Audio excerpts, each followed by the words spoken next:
With each passing year, more and more Necron tomb worlds awaken from their millennia-long slumber, releasing their legions into the expanse of the galaxy ravaged by war. Vast territories of the Empire have already been reclaimed, and the Necrons have no intentions of slowing their pace of expansion.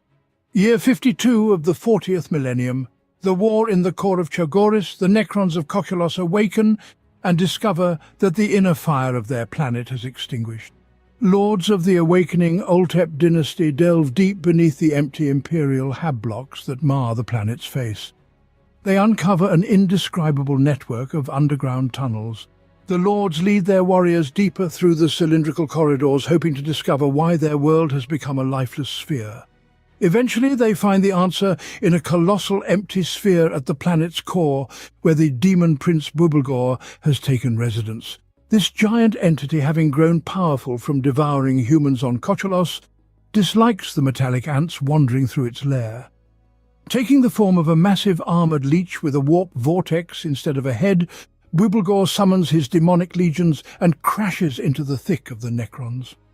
In the darkness, a fierce battle rages. The Necron army perishes after the tunnels start to change and take new shapes. Bubelgor and his countless bloodletters crush the isolated Necron strike squads one after another. The Necrons are destroyed, and their metallic skulls still lie in piles within the deep and cold bowels of the planet. Year 765 of the 41st millennium. The fate of Bromark. Under the command of Iron Father Cardan Stronos, the clan company Raukaan directs its forces to engage in the war on the planet Bromark, from whose depths an immortal threat arises. Using ancient and mysterious technologies, the race that would later become known in the Imperium as the Necrons cracked the Earth's crust, and within days the ocean waters drained into a massive rift.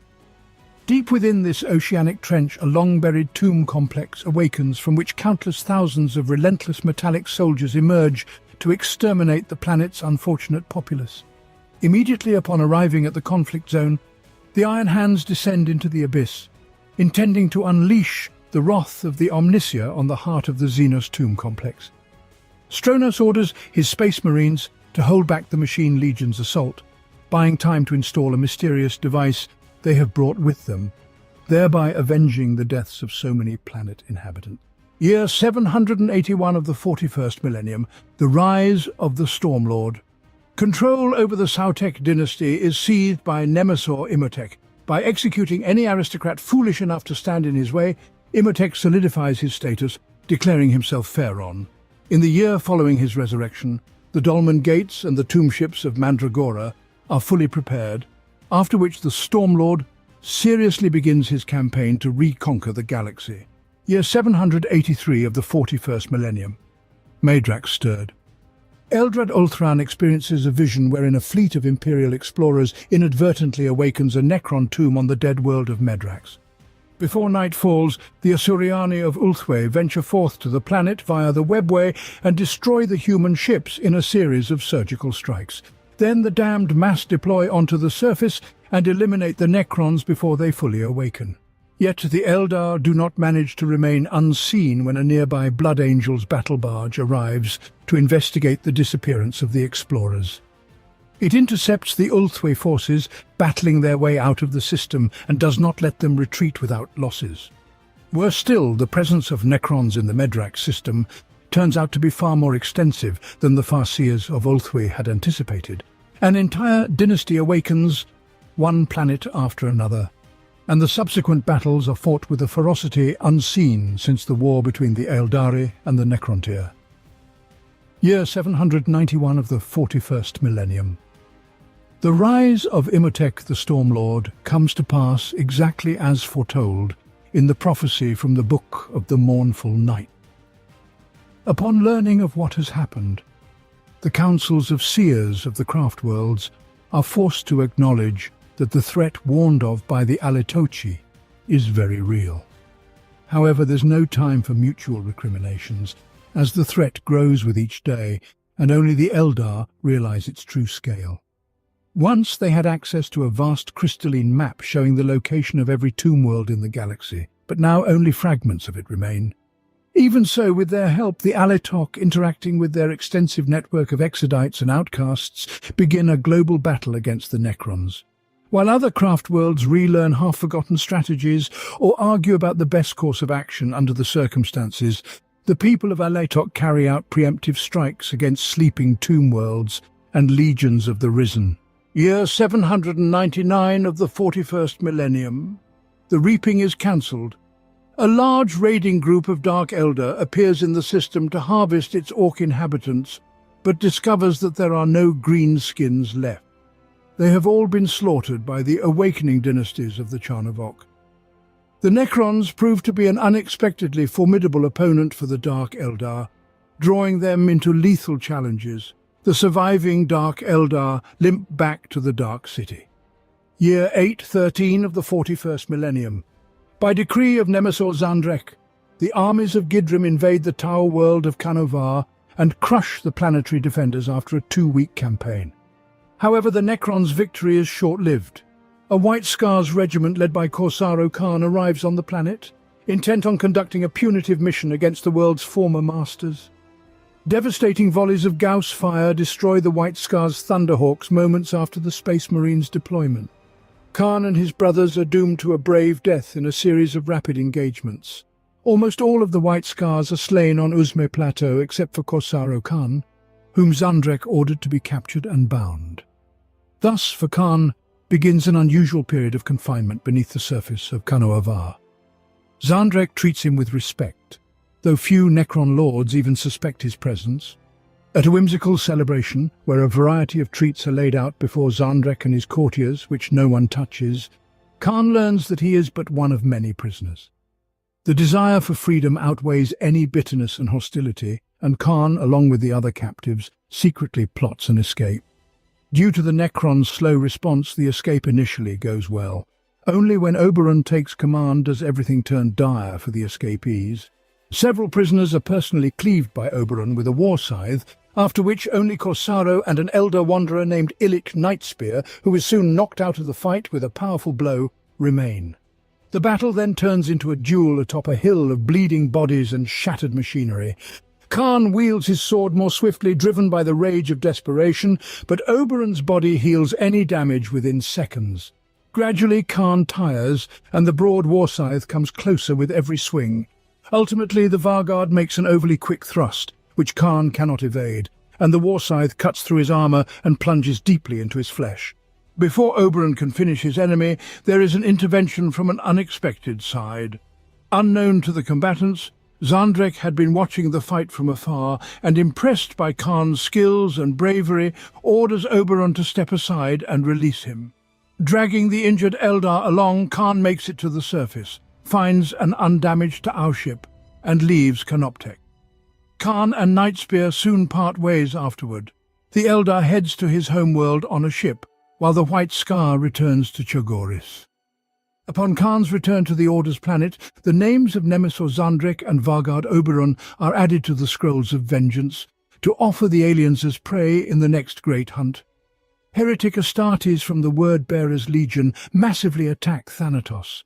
Defended by the mighty legions of the Oroscar dynasty, this tomb world contains an incredible treasure, the Celestial Orrery. Moreover, if the fanatical Brotherhood of the Word-Bearers captures the Orrery, the consequences would be unimaginable. Thus begins a bloody, prolonged siege. Necron warriors and immortals stubbornly fight in the rocky landscape of high-gravity Thanatos against the roaring demon engines and religious fervor of the Space Marines. The conflict is resolved only with the intervention of the Cardenath dynasty, whose reinforcements crush the Word-Bearers, trapped between them and the legions of Oroscar. However, the war does not end there, as the Cardenath nobility conducts its own amnicidal campaign of destruction and seeks to gain access to the Celestial Planetarium to complete it. In the year 815 of the 41st Millennium, Research Fleet 913, lost in the territory controlled by the tomb world of Gaden, is destroyed by the fleet of Nemesor Azdaron. The craft world Aletok happens upon the remains of the ships after the battle by chance. By the time 3 companies of ultramarines are sent to search for the explorer fleet, Azdaron had long vanished. However, the presence of Alaitok's Pathfinder vessels draws the Space Marines into a conflict with the Eldar. Year 824 of the 41st millennium. Return of Thasar, the Invincible. The shadow-shrouded imperial world of Athonos is racked by severe earth tremors. The cause remains a mystery until a colossal tomb ship captained by the Necron pirate king Thasar the Invincible emerges from beneath the ground, shedding soil, rock and fragments of Hablok from its hull as it rises after 60 million standard years. The world's defenses are, understandably, in disarray. Fortunately for the inhabitants, Thasar has yet to realize that humans are an intelligent form of life and pays no more attention to the panicked defenders than H would to a nest of insects. The Athanosian planetary capital lies in ruins, but the rest of the planet survives relatively unscathed as the tomb ship heads into the stars towards the tomb world of Zapenek, the crown world of the Sarnek dynasty that he will soon rule as Pharaon, pausing only to obliterate a hollow-stealthed Asuriani listening post hidden in near orbit for millennia. In the year 829 of the 41st millennium, Overlord Vitok leads an invasion of the hive world of Ariand. After a long and bloody siege, the governor accepts Vitok's terms, and Ariand becomes a vassal world of the Necron Altimor dynasty. In the year 873 of the 41st millennium, the warring dynasties of Ritak and Kyra send assassin squads to each other with the aim of eliminating royal courts. The actions of the assassins prove so successful that both worlds are left without leaders. In the year 898 of the 41st millennium, the Arotep legions march across the surface of a pristine world called Silentia. The Necrons break through the ranks of the combined army of the Harlequins and Eldar from the craft world and take an ancient precious stone located in the very heart of Silentia's world spirit and then disappear into the void. Year 900 of the 41st millennium. The crusade against steel. Cardan Stronos directs the entire combat power of the Iron Hands and the Brazen Claws against the Necron dynasty of the Crimson King. Strones refuses to retreat even in the face of the threat of a large-scale counterattack, and together with Garsak clan company, he somehow manages to break through to the Crimson King and deliver a deadly blow, from which the Necron army's command structure irreversibly collapses. The Dark Angel strike team passes through the blockade along the Ghoul Stars and plunges into this nightmare-filled region of space, pursuing a battle brother who they believe is one of the fallen. Eventually, the Space Marines force him to land on the planet made of dust and bones, where it is discovered that all this time they were pursuing the reanimated corpse of a sergeant from their own 4th Company. As the dead man rolls to the ground and scarabs emerge from his mouth and eyes, screaming packs of flayed ones rise up from the surrounding wastelands. Faced with an unexpected enemy, the Space Marines organize a tight defensive formation and back-to-back fend off the assaulting automata with knife fingers. Blood flows like a river, bolters crackle incessantly, and across the oppressive plains, the echo of blades clashing against claws resonates continuously.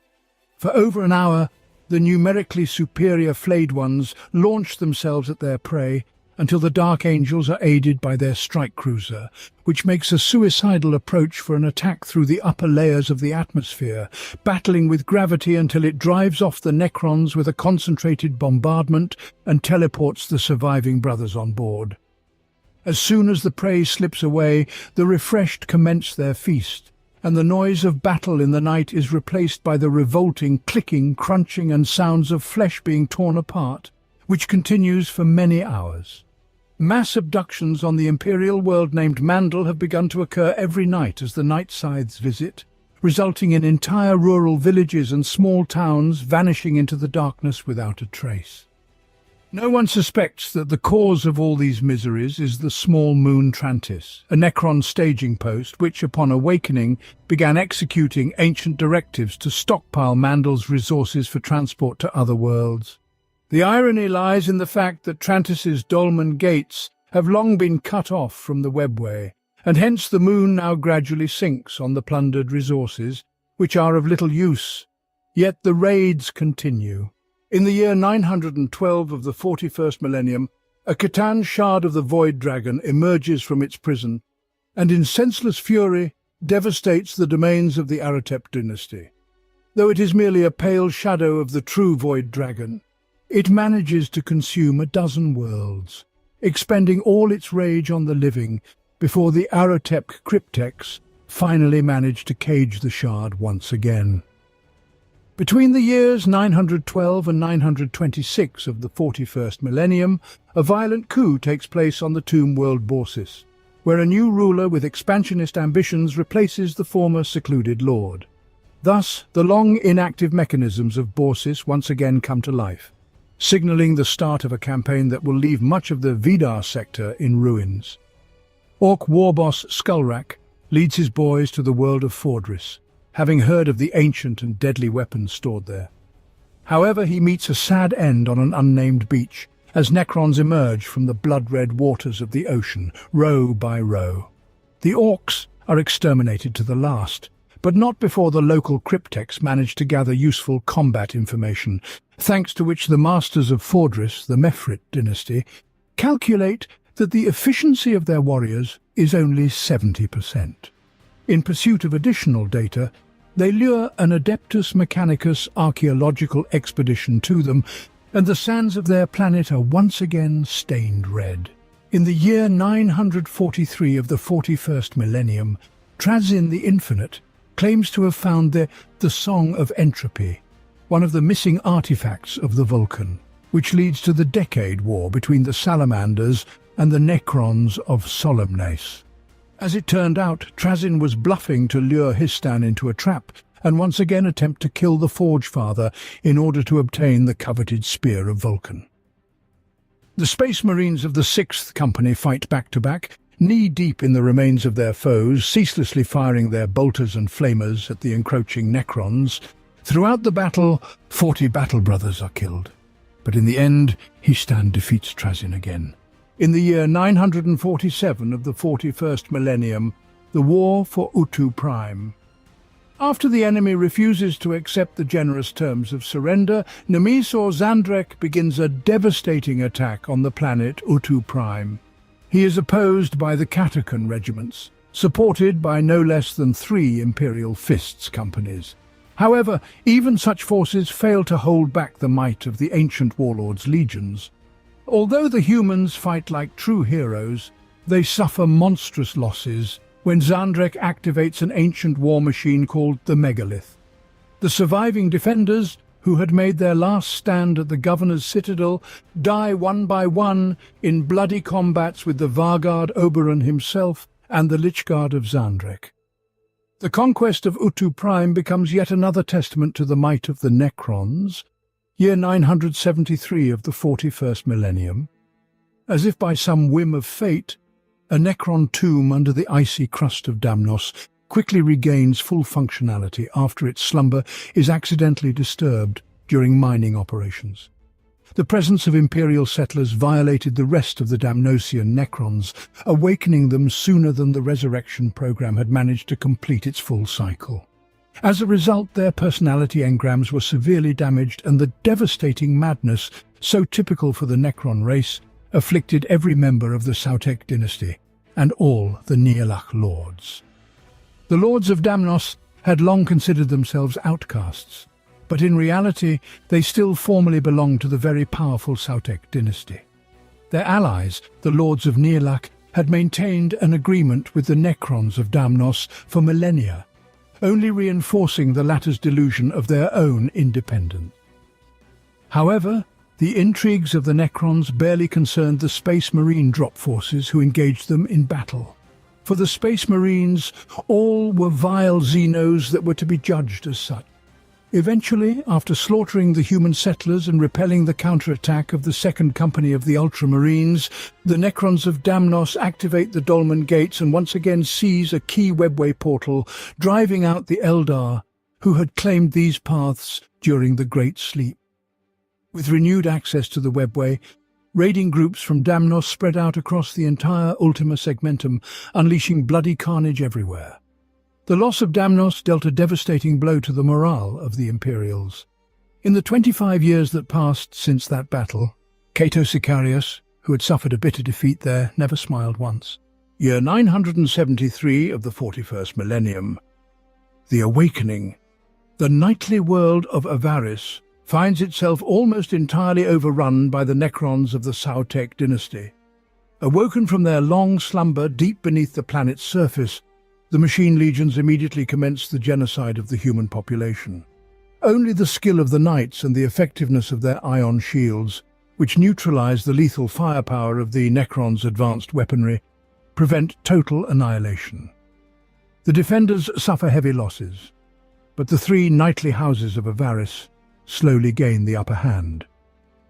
The fierce struggle continues, and the involved Imperial Knight household units gradually push the enemy forces back to their tomb complexes, preparing to destroy the foe in their own lair.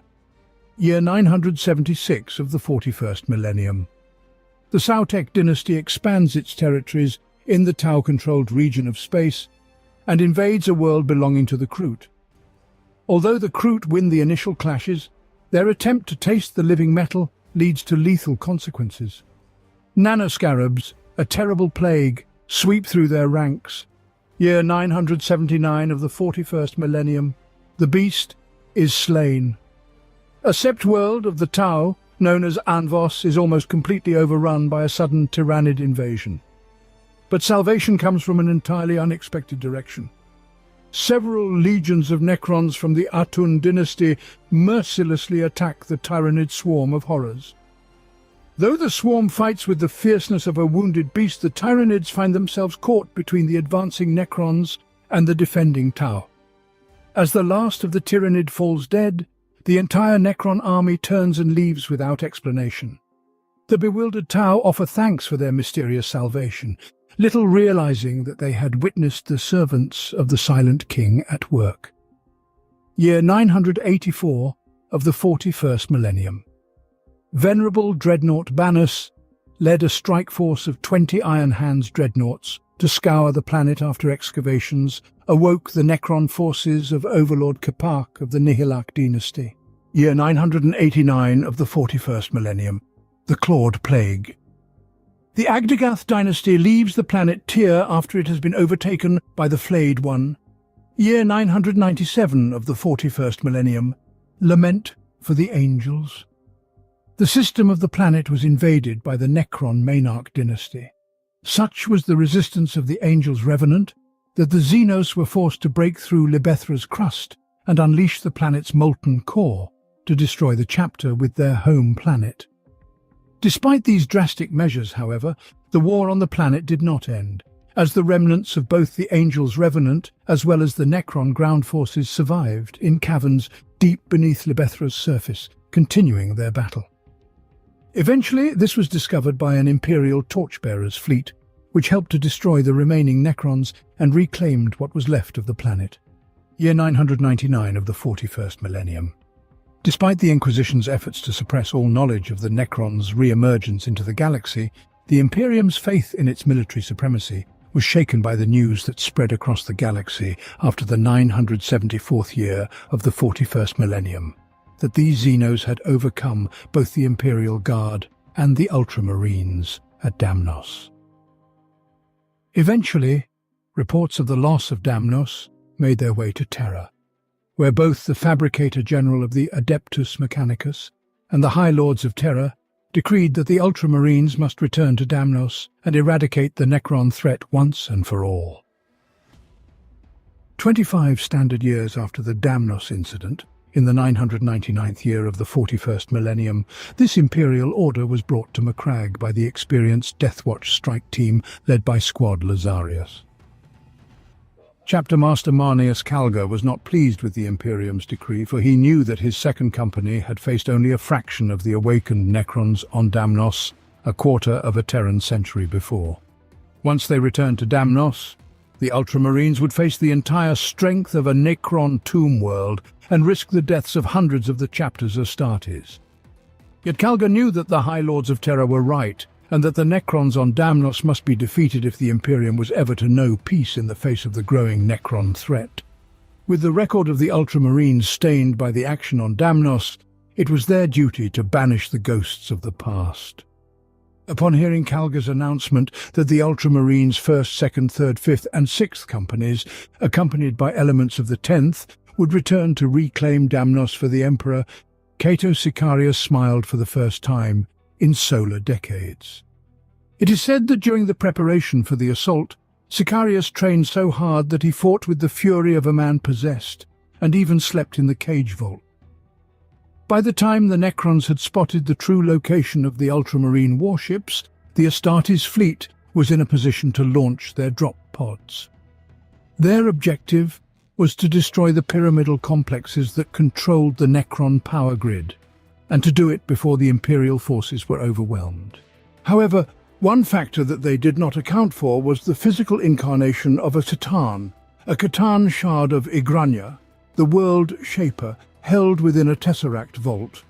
It was determined that this vault was the true source of the Necrons' power and must be neutralized if the Imperial forces were to have any hope of victory. Despite the power brought to bear by the Imperial assault on Damnos, Marneus Calga felt like a duelist being taken apart by a superior foe in the battle cage. The Xenos' battle logic proved impeccable, with its master intelligence anticipating the Ultramarines' every move and neutralizing each tactic they employ. Thanks to an energy shield emitting from the vault, every plasma volley and melter blast employed against the Necron monoliths dissipated harmlessly or detonated prematurely before it could harm the constructs. Since the Xenos had managed to analyze the Ultramarines' battle doctrine, Calga realized he must attempt a completely unexpected stratagem. Assaulting the ranks of the Necron Immortals, the Chapter Master jumped onto the metallic base of a malfunctioning Gauss pylon and slowly pushed the war engine's crescent back until its viridian beam hit the energy shield of the floating necropolis. With a blinding flash of light, the energy shield protecting the tomb complex collapsed, and the Tesseract vault was broken wide open to reveal the enraged demigod imprisoned within. A giant cruciform of pure light rose above the Necron army, the remnants of the Catan's energy cage still crackling around it.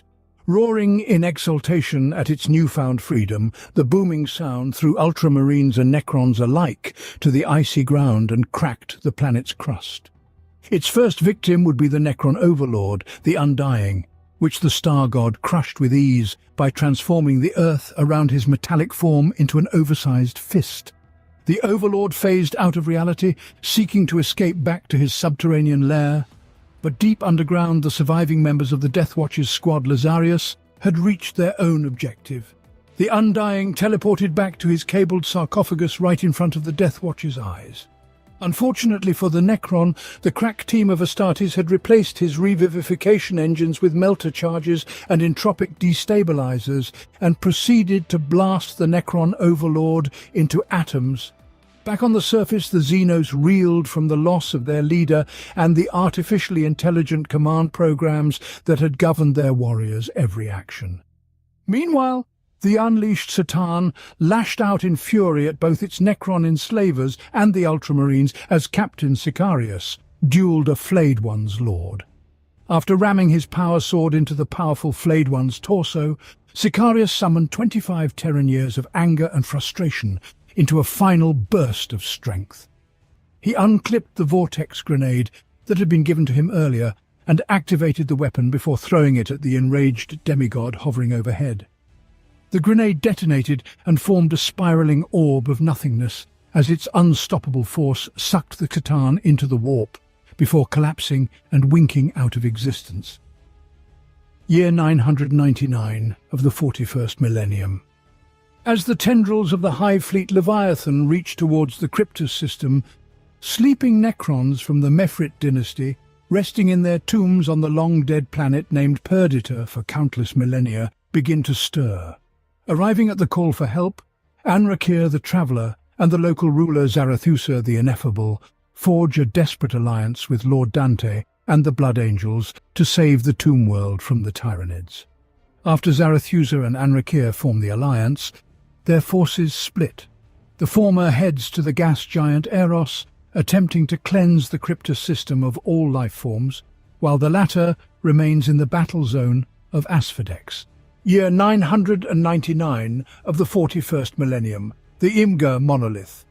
Since the onset of the Night of 1,000 Rifts, 3 star systems near Oberon are enveloped by a new warp storm, designated Cerberus, because it resembles a 3-headed dog devouring the sky. Soon, the sacred investigators of Mars shed light on the purpose of the Imgur monolith, after an ideal sphere of silence forms in the warp around this rune-covered monument, effectively sidestepping the raging Cerberus. In the latest report, the tech priests described this ancient stone as a Necron phase node of incredible power. Its glow intensifies to the point that even during the day, a pulsating green rectangle is visible in the sky above the nearby planet Attila. A month prior, thousands of Sautek dynasty flying pyramids, which had formed a perfect order around the Imgur monolith, constructing something akin to a cage, were spotted there.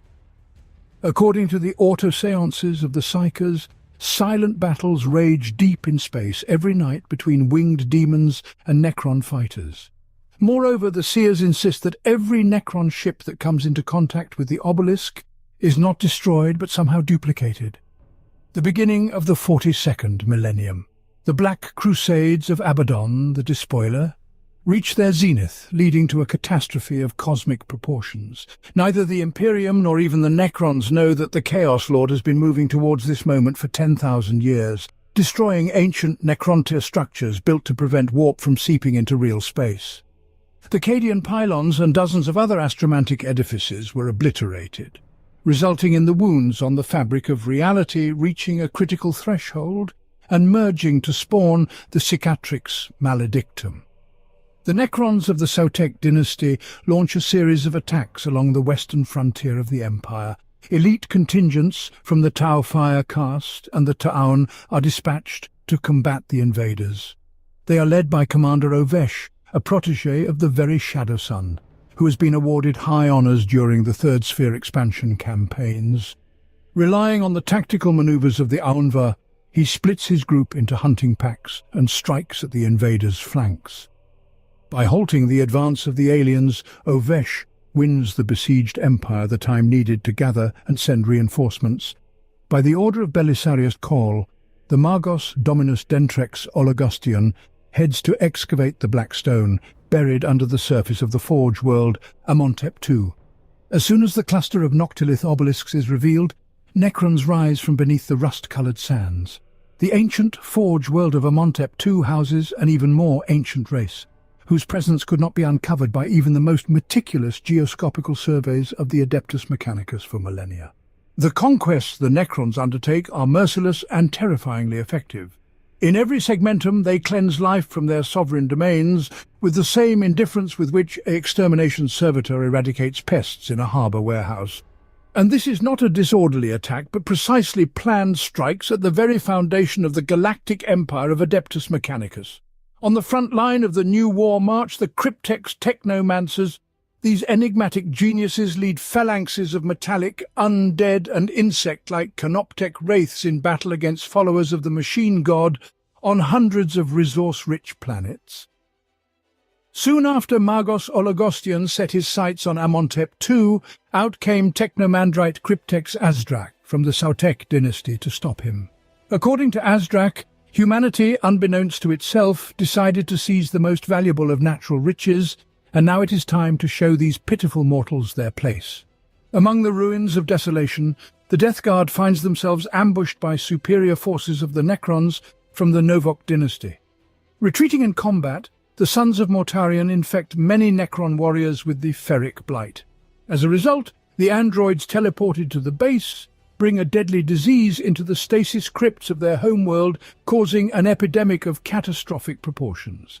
The Cabal of the Broken Sigil launches a massive offensive against the Sautek dynasty, after which the Necrons soon resort to technosacral constructs powered by enslaved shards of the Khitan. Across every sector of the wide front, the Cabalites focus all efforts on destroying the captive star gods, then withdraw from the combat. The conquering armies of the Sultek dynasty attack the planets Belus Prime and Attila. House Vulca finds itself alone against the enemy. When it is discovered that many of the most inaccessible and inhospitable local mountain ridges are in reality Necron tombs, which over millennia have become covered with stone deposits. Further south in the galaxy, House Terran unites with other Imperial forces after the Silver Automatons rise from previously calm lakes in their home world of Voltoris. The Supreme King Tybalt calls back entire battle groups currently in the Damocles Gulf, thus abandoning the Imperial defenders of Agrellan to their fate. At present, even by the most optimistic estimates of the Imperium, more than 1,000 tomb worlds have already awakened, although the Eldar suggest an even higher number, and thanks to the efforts of the Anrakir, the Traveller, Imatek the Stormlord, and dozens of less well-known Pharaons and Nemesas, the Necron race is awakening ever faster. Billions, however, still sleep, but with each passing day the legions grow and the galaxy already trembles at their